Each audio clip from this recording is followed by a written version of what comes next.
నమస్తే సార్, ఏం పేరు? అలీ అండి. అలీ, ఎక్కడి నుంచి అండి?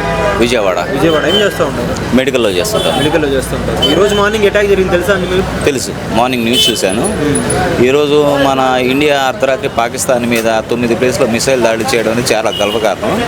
నన్ను అడిగితే ఇలాంటి దాడులు ఎప్పుడు చేస్తూనే ఉండాలి.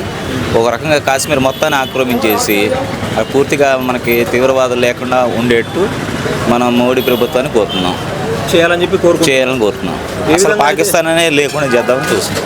పాకిస్తానే వద్దా? పాకిస్తానే వద్దు, వద్దు. అక్కడ పౌరులు కూడా మామూలు పౌరులే కదా. కానీ మనంత సోషల్గా లేరు వాళ్ళు. ఎవరిని కలిగినా మన ఇండియా గురించి నెగిటివ్గా మాట్లాడుతున్నారు తప్ప సోషల్ ఎలిమెంట్స్ని ఎలిమినేట్ చేస్తే సరిపోయింది కదా, అందరినీ చేయడం ఎందుకు? చేయాలి. ఎందుకంటే వాళ్ళలోనే ఉన్నారు తీవ్రవాదులు, వాళ్ళలో చాలా మంది ఉన్నారు. తీవ్రవాద దేశం అని అంటేనే పాకిస్తాన్ అయిపోయింది పేరుకి.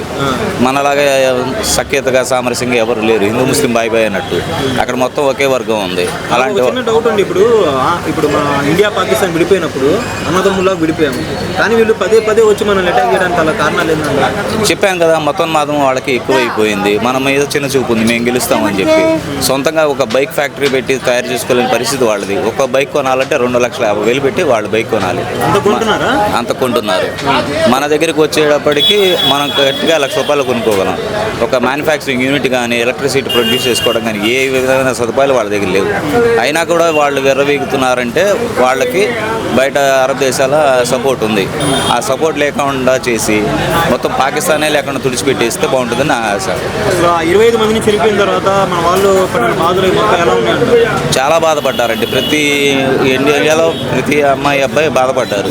ఎందుకంటే పెళ్ళైన వారానికే ఒక అమ్మాయి భర్తని కోల్పోవడం అనేది, హనీమూన్కి వెళ్ళి చనిపోవడం జరిగింది. చాలా బాధాకరం. అక్కడ ఉన్నది ఒక్కొక్కళ్ళు హిందూ ముస్లిం చూసి చేయడం అనేది కూడా చాలా దారుణం. ఎక్కడి నుంచి వచ్చారో ఏంటో తెలియకుండా పోలీస్ డ్రెస్లో వచ్చి చేయడం అనేది చాలా దారుణం. సో ఇదైతే కరెక్ట్ కాదు. వాటికి కరెక్ట్ జవాబు ఇచ్చినట్టేనా ఈ రోజు జరిగినటువంటి? ఇంకా ఇవ్వాలి. ఇప్పుడంటే ఒక సరిపోదు, ఇంకా ఇవ్వాలి. ఇంకా వచ్చే వారం రోజుల్లో పాకిస్తాన్ అనేది లేకుండా చేస్తే మాకు హ్యాపీగా ఉంటుంది. ఇక్కడ ఇప్పుడు ఈ రోజు అప్లై చేసినటువంటి థియరీ ఏంటిదంటే, అక్కడ ఉన్న సివిలియన్స్ ఎవరు కూడా హార్మ్ చేయకూడదు, ఓన్లీ జస్ట్ ఎక్కడైతే ఉగ్రవాద స్థావరాలు ఉన్నాయో దాన్ని మాత్రమే అటాక్ చేయాలని చెప్పి పాత మంత్రాన్ని చెప్పిస్తూ వెళ్ళింది. కానీ పాకిస్తాన్ వాళ్ళు ఏం చెప్తున్నారంటే, మా పౌరులు కూడా దెబ్బలు తగిలే, మా పౌరులు కూడా చనిపోవడం జరిగిందని చెప్పి అంటున్నారు. నిజంగా అలా చేసిందంటారా ఇండియా? మరి పౌరులకైతే ఏమీ జరగలేదు, తీవ్రవాదుల వరకే చేశారు. మన వాళ్ళు చాలా గురిపెట్టి చేశారు ఇండియన్ ఎయిర్ ఫోర్స్ వాళ్ళు. కాకపోతే ఏంటంటే వాళ్ళ ఆయిల్ బంకర్స్ కానీ వాళ్ళ స్టోరేజ్ కానీ ఏదైనా కూడా వాళ్ళకి ఏమీ లేకుండా చేయాలనేది నా ఉద్దేశం. పౌరులు అంటారా, పౌరులు సేఫ్గానే ఉన్నారు. కానీ మొన్న ఈ మధ్య తెలిసింది ఏంటంటే ఉగ్రవాదులు ఆల్రెడీ సేఫ్ సైడ్కి చేశారు కాబట్టి వినిపిస్తుంది.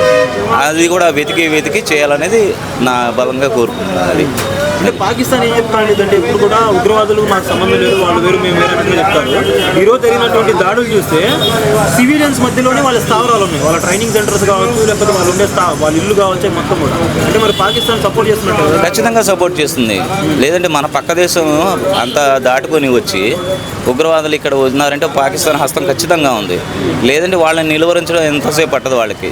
ఫర్ ఎగ్జాంపుల్ ఒసామా బిన్ లాడెన్ని పాకిస్తాన్లో చంపారు, అది యుఎస్ వాళ్ళు వచ్చి ఆఫ్ఘనిస్తాన్ చంపేశారు. మరి అది ప్రోత్సహించినట్టు కదా, వాళ్ళ దగ్గర ఉంది, దాచినట్టు పెట్టి కదా. సో వాళ్ళే చేస్తున్నారు. ఖచ్చితంగా వేరే దేశం నుంచి మనకి చేయాల్సిన అవసరం లేదు. ఖచ్చితంగా పాకిస్తానే చేస్తుంది. ఇప్పుడు మనం రివెంజ్ తీర్చుకున్నాం, మళ్ళీ వాళ్ళు రివెంజ్ కోసం వస్తారంటారా? వస్తారు ఖచ్చితంగా. ఎందుకంటే వాళ్ళు కూడా వేరే దేశాలకు చూపించుకోవాలి కాబట్టి మేము కూడా దాడి చేసామని ఖచ్చితంగా వస్తారు. కానీ మనల్ని అయితే ఎదుర్కోలేరు. ఇన్ కేసు వస్తే వారిలో మనం దిగితే రిజల్ట్ ఏమై ఉంటుంది అంటే 100% మనమే 100% మనమే గెలుస్తాం. డ్యామ్ షూర్గా ఎలా చెప్తున్నారండి? మన దగ్గర ఉన్న టెక్నాలజీ కానీ, ఏదైనా ఆయుధాల సంపత్తి కానీ, పొరుగు దేశాల ఇది కానీ, ఎవరి సపోర్ట్ కానీ వాళ్ళకి లేదు. మన దగ్గర టెక్నాలజీ ఉంది. మన దగ్గర చైనా టెక్నాలజీ ఉంది, కానీ చైనా టెక్నాలజీ ఎందుకు పనికిరాదు? అండమాన్ నికోబార్ ఐలాండ్స్లో మనం వాళ్ళ ఎకనామిక్ జోన్ మూసేస్తే చైనా మన దగ్గర రాదని తెలిసే వాళ్ళు పాకిస్తాన్కి కొద్దిగా సపోర్ట్ చేస్తున్నారు, ఫుల్ ఫ్లెడ్జ్గా సపోర్ట్ చేయరు. ఎందుకంటే మన ఇండియాలో వాళ్ళ ఫైనాన్షియల్ చాలా ఉంటుంది. ఇండియా ఇప్పటికైతే స్ట్రాంగ్గానే ఉంది, డిఫెన్స్ పరంగా కావచ్చు, మన దగ్గర ఉన్నటువంటి మిసైల్ టెక్నాలజీలో అన్నింటిలో కావచ్చు. కానీ మనం బార్డర్ షేర్ చేసినటువంటి కంట్రీస్ అందరితో కూడా విభేదాలు ఉన్నాయి. పాకిస్తాన్తో ఉన్నాయి, చైనాతో ఉన్నాయి, బంగ్లాదేశ్ వాళ్ళు కూడా సై అంటున్నారు. ఇక కింద శ్రీలంక అయితే మనకు మిత్రులే, మనకు స్నేహితులే, కాకపోతే చైనా గుప్పెట్లో ఉంది అది కూడా. మరి ఇదంతా కూడా మనకు కొద్దిగా నెగిటివ్ ఇంపాక్ట్ ప్లే చేసే అవకాశం ఉంది. ఎంత నెగిటివ్ ఇంపాక్ట్ ఉన్నా కూడా భారత్ అంటే ఒక విధమైన రెస్పెక్ట్ ఉంది పాత పొలిటీషియన్స్లో కానీ ఎవరైనా కానీ ఎన్ని దేశాలు వచ్చినా భారత్ ఖచ్చితంగా ఎదుర్కొంటుంది. ఆ దమ్ము మన భారతదేశానికి ఉంది.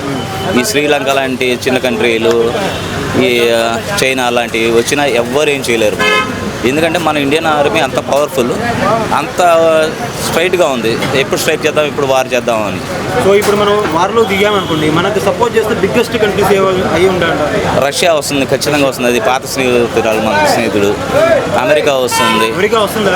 వస్తుంది, ఖచ్చితంగా కదా, రెండు ఆటలు ఆడిద్ది. వస్తుంది. అమెరికా ఈసారి వస్తుంది. ఎందుకంటే ఉగ్రవాది దాడి అనేటప్పటికి ప్రతి దేశం ఖండిస్తుంది.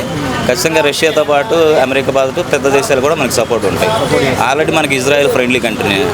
ఇజ్రాయెల్ కూడా మనకి ఇప్పటికీ సపోర్ట్ చేసింది, మంచి పని చేశారు మీరని చెప్పి. సో ఆ విధంగా అన్ని పెద్ద కంట్రీలన్నీ మనకే సపోర్ట్ చేస్తాయి. ఈ యుద్ధం జరిగితే ఒకవేళ పాకిస్తాన్ వినాశనానికి జరిగిద్దంట. ఖచ్చితంగా వాళ్ళ వినాశనానికి. ఎందుకంటే వాళ్ళకి ఇప్పుడు కేజీ బియ్యం వచ్చి 250 రూపాయలు. టీ పొడి కూడా కొనుక్కోలేని పరిస్థితి అయిపోయింది. ఆఖరికి టీ పొడి తక్కువ వాడండి అని చెప్పి గవర్నమెంట్ వాళ్ళకే చెప్పింది.